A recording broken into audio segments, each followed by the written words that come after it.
lot of my videos deal with getting evidence and data to support various aspects of your claim and case. I hope some of it helps you think about new ways that you might be able to prove your own claims.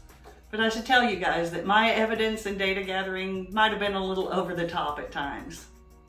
The EEOC investigator on my claim asked why I went to all that trouble. My answer is that I'm a NASA scientist by nature. In my world, there is no such thing as too much data.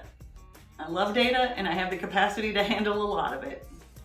But unless you love data as much as I do, you might want to be a little more strategic about the data and evidence that you gather.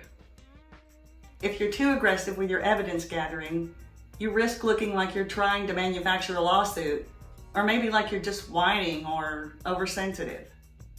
None of those things is going to work in your favor. Now, keeping good, relevant notes in chronological order is the best practice here. But normal people don't write everything down. Now, because I was a technical manager in a design group, I had to track various design decisions that were constantly changing and communicate those to the rest of our team. So I wrote down everything that happened to me every day in a hardbound journal and kept it with me everywhere I went. But unless you already keep a journal, you don't need to start journaling every little detail. So when do you document something? First, when it's relevant to one of your claims. Study the EEOC enforcement guidance for your type of claims. That'll tell you what you have to prove. Then just focus on proving those things. Remember, you don't have to prove everything 100 times over. You just have to show EEOC enough for them to recognize what's happening. Now, even though I kept incredibly detailed notes in my journal, I didn't give my attorney or EEOC a copy of the whole journal. I chose the pages that I gave them. Once a week, I went through that week's journal entries with a highlighter, and I decided what was relevant to each of my claims. Then I scanned and filed only those pages. 2, when it's impacting your ability to do your job. When my boss started calling me out for being 5 minutes late to staff meeting in front of my peers, it affected my ability to do my job. I didn't have any power or authority. I was a technical manager. I operated strictly through influence. And when your peers see you being nitpicked by your boss constantly, it affects your influence. So I couldn't be as effective at my job after she did those things. 3, when you know it's illegal or you know it's a violation of written policy. In the corporate world, and especially in the land of federal agencies, violating policy is a big deal. And employers don't usually do it without a reason.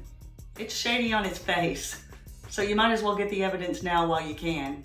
And if you think that it might be illegal, that's an even stronger reason to get it. 4, when it's needed to establish a pattern of discriminatory behavior.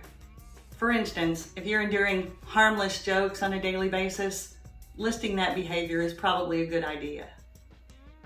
And 5, when it's defensive data.